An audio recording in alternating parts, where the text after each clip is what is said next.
ओम शांति। मैं अपने आप को इस ब्राह्मण जीवन में बहुत बहुत भाग्यशाली समझती हूँ, क्योंकि मुझे साकार बाबा से भी मिलने का मौका मिला था और साथ साथ जो भी आदि रतन है, यज्ञ रक्षक है, वरिष्ठ दीदियाँ है, दादियाँ है, उनसे भी मिलने का मौका मिला और उनसे पालना लेने का भी अवसर मिला था। तो मेरी मुलाकात दीदी मनमोहिनी जी से 1969 में पांडव भवन हिस्ट्री हॉल में हुआ, पहली मुलाकात। तो मैं दीदी के सामने बैठी थी हिस्ट्री हॉल में। दीदी दृष्टि दे रही थी और दीदी की दृष्टि में इतना शक्ति थी, तो मैं दृष्टि लेते लेते ऐसे बाबा की याद में खो गए। आंखों से पानी तो आते रहे और साथ साथ में ऐसा अनुभव हुआ जैसे कि हम बाबा के लव में लीन हो गए। ये बहुत बहुत सुंदर अनुभव रहा, बिना कोई शब्द के। वैसे तो हम सब जानते हैं दीदी मनमोहिनी जी नंबर 1 गॉडली स्टूडेंट थी। सबसे पहले क्लास में अमृत वेले में भी आते थे और मुरली सुनने के लिए भी नोटबुक के बिना क्लास में कभी नहीं आते थे। और दीदी की आयु भी बड़ी थी। दीदी में कुछ शारीरिक बीमारियां भी थी। तो एक रात को हम गए थे दीदी के कमरे में मधुबन में, दीदी से गुड नाइट करने के लिए। तो उस दिन दीदी को हाई ब्लड प्रेशर था। डॉक्टर्स आए थे और डॉक्टर्स दीदी को कह रहे थे कि आप सवेरे अमृत वेले नहीं उठना, ये ब्लड प्रेशर की गोली लेके सो जाना। तो दीदी ने डॉक्टर को आंख दिखाया और कहा कि आप अभी मेरे को ये संकल्प क्यों दे रहे हैं, जब सुबह होगा हम देखा जाएंगे। तो दीदी ने सचमुच गोली नहीं लिया और सवेरे 4 बजे के पहले ही हिस्ट्री हॉल में सबसे पहले आके बैठे थे। तो यानी दीदी के मन में इतना पावरफुल थॉट, कभी भी कोई भी मर्यादा बाबा की यज्ञ का उल्लंघन नहीं करना है। और हमको याद है कि दीदी की अंदर बुद्धि एकदम क्लियर, जो भी दीदी के आसपास में आना जाना करते थे तो भी उनके मन में जो संकल्प चलता था वो दीदी मुख से बता देती थी। इससे कई लोग डरते थे, परंतु मुझे कभी डर नहीं होता था। परंतु मैंने रिसर्च किया कि दीदी की बुद्धि इतनी क्लियर कैसे रहती है।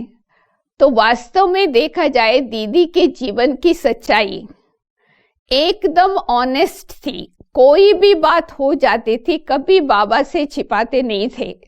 तो ऑनेस्टी के कारण दीदी के जीवन में एकदम ट्रांसपेरेंसी होने के कारण सच्चाई सफाई के आधार से बुद्धि सदैव क्लियर रहती थी।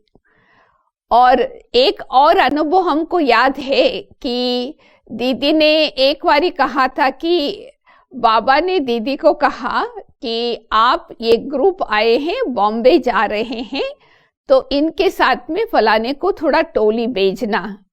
तो दीदी ने कहा ठीक है, क्योंकि दीदी तो बहुत एक्यूरेट, अलर्ट और ऑलराउंडर है। परंतु कुछ काम में बिजी हो गए और दीदी भूल गई। तो वो ग्रुप तो चला गया, परंतु दीदी ने सीधा बाबा के पास आकर के कहा कि बाबा मैं भूल गई, आपने टोली के लिए बोला था। तो बाबा ने डांटा नहीं दीदी को, परंतु सिर्फ इतना समझाया कि अगर उनको टोली मिल जाते तो वो कितने खुश हो जाते थे, बाबा की कितनी उनको याद आती, तो आपको बहुत दुआई मिलती। तो दीदी ने कहा उसी दिन के बाद कभी मैंने भूल नहीं किया। और दीदी की एक और विशेषता हमको बहुत अच्छी लगती थी।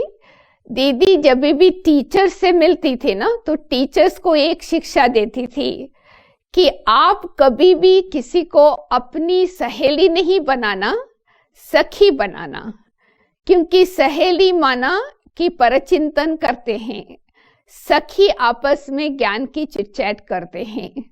तो कहाँ भी जाए तो सखीपना रखना सबके साथ, ताकि एक दो से हम सीख सकें। और दीदी हम सबका ध्यान विशेष करके पढ़ाई के तरफ ध्यान खींचवाते थे कि कभी भी मुरली सुनते समय हमारी बुद्धि का योग, हमारी ध्यान और कहाँ नहीं जाना चाहिए बाबा के महावाक्यों के सिवाय। और हम सब जानते हैं यज्ञ में दीदी बाबा की याद में सदैव खोए हुए रहते थे। यानी भले दीदी ने क्लास नहीं कराया, भाषण नहीं किया, हमने सुना है कि इतनी सालों में से दीदी ने सिर्फ एक ही क्लास कराया।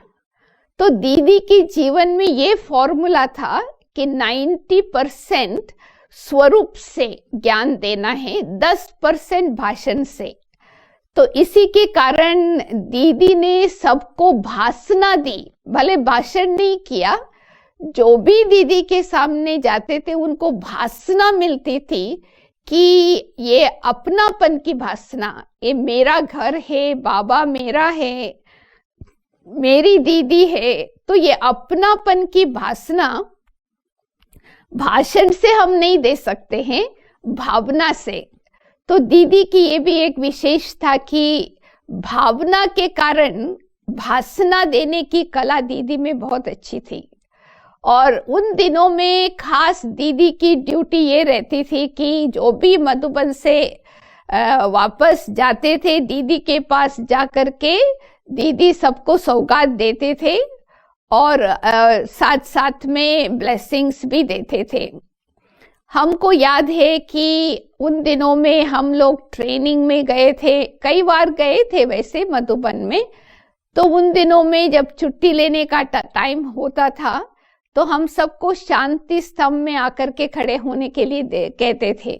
तो हम सब शांति स्तंभ पर जाके खड़े हो जाते थे और दीदी और दादी दोनों आकर के इतना प्यार भरा दृष्टि देते और सबको वहां से हटने की मन ही नहीं होता था, मधुबन छोड़ के जाने का दिल ही नहीं होता था, क्योंकि इतनी पालना ली दीदी दादियों से, बाबा से, उसको छोड़ करके कौन जाना चाहते हैं। तो हमने प्रैक्टिकली देखा कि साकार बाबा के बाद दीदी और दादी दोनों इतनी एक मत होकर के, यानी हम सब कहते थे यज्ञ में कि एक आत्मा दो शरीर, एक ने कहा और दूसरे ने मानी, कोई भी प्रकार का संघर्ष नहीं होता था। तो उसको देख देख करके हम भी आपस में कहाँ भी रहे, संगठित रूप में बालक सो मालिक होकर के कैसे रहना है, समाने की शक्ति, सहन शक्ति को धारण करके कैसे एक मत होकर के चलना है। तो हम लोगों ने प्रैक्टिकली दीदी दादियों के व्यवहार से ही सीखा।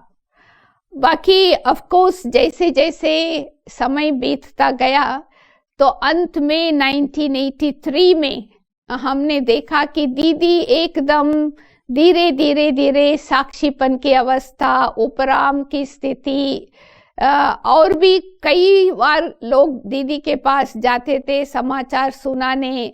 तो दीदी कहती ये सब बातें छोड़ो, अभी अभी तो घर जाना है। तो बस दीदी के मुख से ये बार बार शब्द निकलता था कि अब घर जाना है, अब घर जाना है। तो तभी उन दिनों में ये गीत भी बना कि अब घर जाना है, आद और अंत का यही मंत्र है। तो दीदी में हमने एक्टिव रूप में भी देखा, साकार बाबा के अव्यक्त होने के बाद कैसे दीदी ने बाबा को साथ दे करके, मम्मा भी चली गई थी ना, तो मम्मा का रोल भी बजाया, बाबा के साथ में कंट्रोलर का पार्ट भी बजाया और देश विदेश में भी टूर किया। मुझे याद है कि जब दीदी आई ना तो हम कैरेबियन में थे, गयाना में थे। तो उन दिनों में एक वंडरफुल सीन था, जब दीदी पहुंचे तो उनकी लगेज गुम हो गई थी। उनकी लगेज नहीं मिले उनको, और उस लगेज में दीदी की टैबलेट्स थी।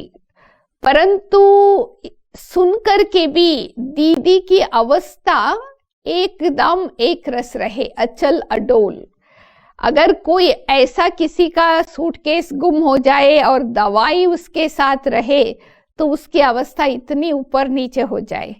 हमने देखा दीदी एकदम अचल अडोल रहे। और एक और भी विशेषता हमने देखी कि 2 बजे हम घर पहुंचे एयरपोर्ट से, फिर दीदी 4 बजे उठ करके बाबा के कमरे में आकर के बैठ गए योग के लिए। तो यानी देश विदेश में भी इतनी आयु में ट्रैवल करते हुए भी बाबा के नियमों को खुद प्रैक्टिकल में धारण करके भासना और प्रैक्टिकल स्वरूप से सिखाने का विशेष एग्जाम्पल हमने दीदी से देखा। तो इसलिए मैं अपने को बहुत भाग्यशाली समझती हूँ, ऐसे वरिष्ठ दीदी दादियों की पालना लेकर के हमको आगे बढ़ने का चांस मिला है। इसलिए बाबा को भी थैंक्स, ड्रामा को भी थैंक्स और दीदियों को भी थैंक्स। ओम शांति।